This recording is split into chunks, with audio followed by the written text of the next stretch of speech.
I bé, parlem una miqueta ara de llenguatge natural. Hem parlat dels 3 tipus d'intel·ligència artificial, hem parlat del computer vision, és tot el que té a veure amb la imatge, i ara parlem de llenguatge natural, que crec que és el que potser ens sona més perquè crec que a tothom, ja, o a molta gent, a l'OpenAI i al ChatGPT està en el nostre dia a dia.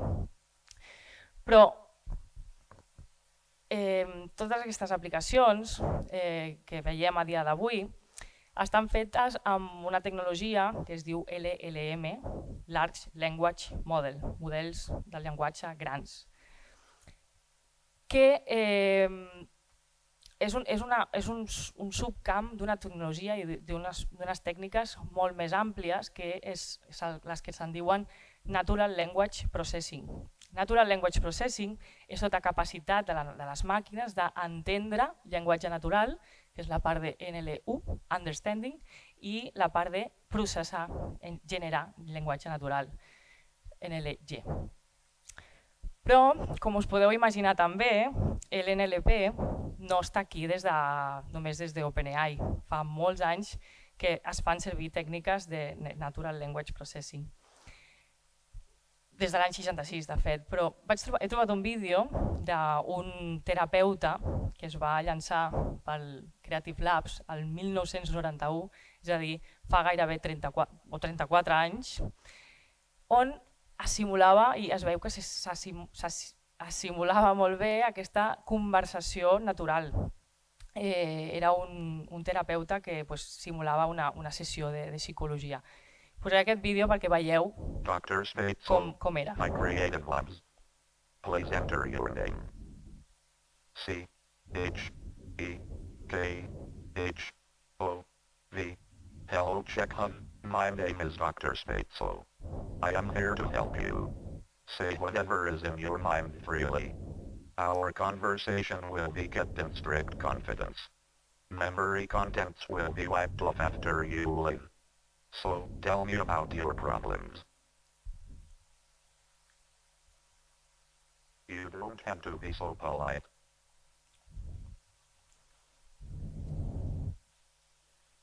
Why are you concerned about my health, though? What if your reasoning is wrong? I think I am never wrong too. Too little data, so I make big. Bé, bueno, és més llarg el vídeo, però crec que us quedeu amb la idea. No? Hi havia un programa ja l'any 91 que simulava una conversació. I NLP, al final, no deixa de ser allò que estudiàvem a les classes de català, no? Allà a la secundària, crec, que fèiem una anàlisi sintàctica i semàntica de les frases. No? Identificàvem quin era el verb, dividíem primer les frases entre també paraules, quins són els lexemes, els morfemes, unitats petites de significat, que al final, si tot això ho fem més petit també i li passem amb... Aquest és com la representació del que és realment el NLP enfocat amb LLM. No deixa de ser una xarxa neuronal en la qual li passem aquestes unitats petites de significants perquè pugui predir quina és la paraula, quin és el text, quin és el paràgraf que sol anar abans o després d'aquesta paraula. Llavors parlem de prompts, en aquest cas, de l'entrada, i n'haureu parlat de sentir del prompting engineering, potser, no? Els prompts són les entrades de dades als LLMs i l'LLM el que fas amb aquesta xarxa neuronal és fer una predicció al final. Per què han arribat els LLMs? Perquè no van arribar abans. És un conjunt de coses que han anat succeint que han fet possible aquest canvi que ens ha canviat, jo crec que a tots i continuarà canviant coses. Primer de tot, les millores en el hardware van començar a ser considerables i importants quan es van començar a crear GPUs, que són unitats de processament molt petites que hi ha a les plaques dels ordinadors, estan les CPUs i les GPUs. Les GPUs van començar a ser molt potents per processar aquesta gran quantitat de dades. Les GPUs s'utilitzen i s'especialitzen en el càlcul d'imatges i vídeos. És el que fa la potència dintre del nostre ordinador de generar i de consumir aquests vídeos i imatges. La disponibilitat del Big Data. Ja l'any 2010 jo crec que parlàvem tots de Big Data i veiem que s'estaven generant grans quantitats de data. Si combines això, els GPUs, amb grans quantitats de data i a més en avanços en la recerca, i aquí m'agrada mencionar un concretament que és un paper que va llançar Google, va publicar Google el 2017, si no m'equivoco, sí, que es diu Attention is all you need, i és on es van presentar el concepte bàsic que es diu Transformers, que és el que va impulsar i el que està realment com a concepte bàsic en tots els models d'intel·ligència artificial que veiem avui. Bé, aquesta és la part teòrica. Des de la part pràctica, com estem fent servir les empreses aquesta tecnologia.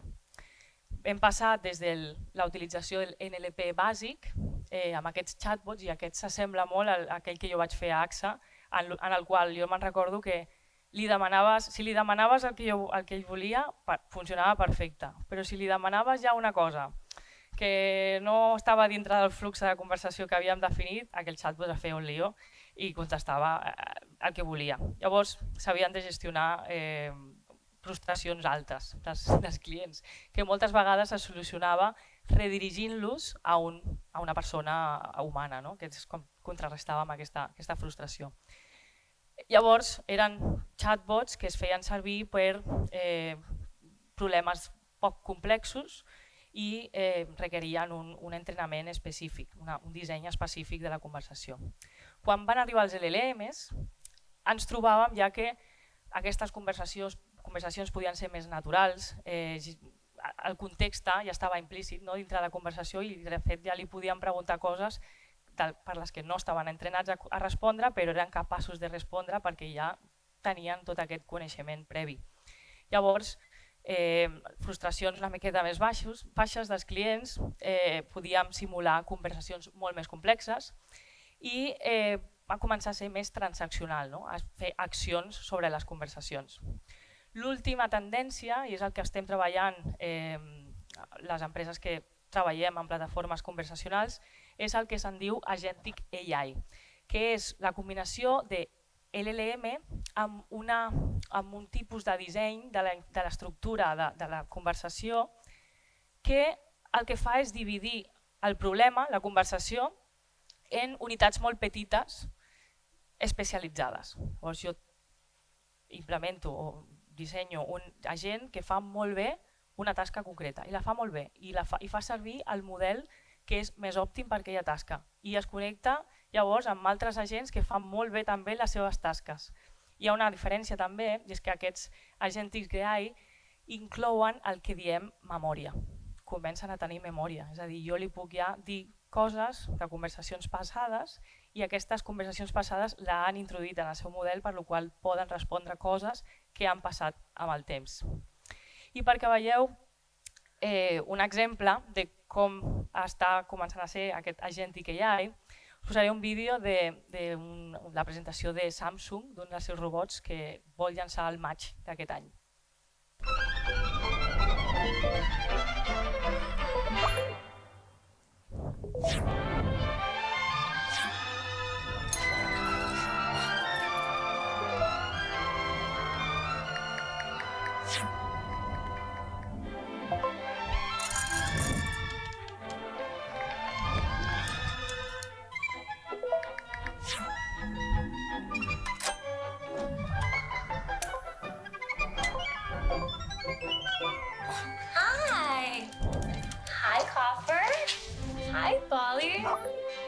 Hey, Bolly. Follow me to the study. I gotta make a video call. Oh, hi, Petro. Termina de trabajar y que descanses. Muchas gracias por tu esfuerzo. Hey, Bolly, let's work out. Today is upper body day. Great, start now. 7, 8, 9, 9, 10. 10. Connect. Hey, Amy. Can I call you back soon? Sure. Here is today's exercise result. Could you call Will? Okay. Hey, Bolly. We're going to bed now. Bring home your new companion. Bali.